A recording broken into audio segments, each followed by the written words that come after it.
38 individu termasuk pelayan warga asing dicekup. Kuala Lumpur.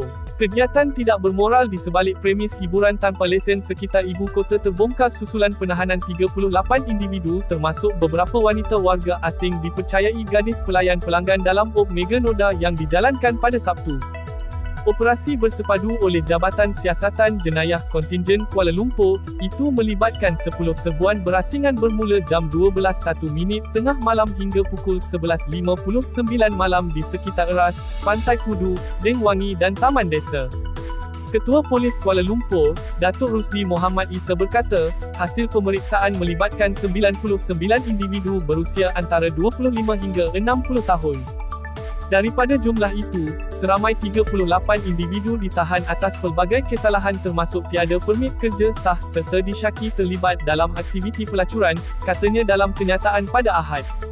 Menurut beliau, tangkapan melibatkan penjaga kaunter, GRO, pekerja warga asing dan pelanggan yang dipercayai terbabit dalam kegiatan tidak bermoral.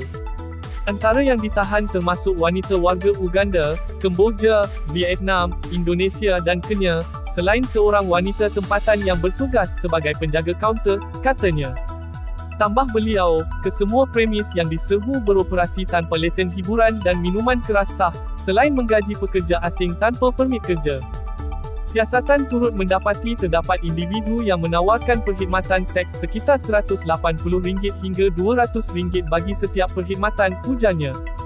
Dalam serbuan itu, polis turut merampas pelbagai peralatan pusat hiburan, kondom, kamera litar tertutup, dan wang tunai berjumlah RM2,892. Kes disiasat di bawah Seksyen 4(1) Akta Hiburan Wilayah Persekutuan Kuala Lumpur, Seksyen 55B Akta Imigresen 1952, Seksyen 39B, Peraturan-Peraturan Imigresen 1963, Seksyen 6(1)C Akta Imigresen 1952, Seksyen 76 Akta Excise, Seksyen 372B Kanun Keseksaan dan Seksyen 186 Kanun Keseksaan.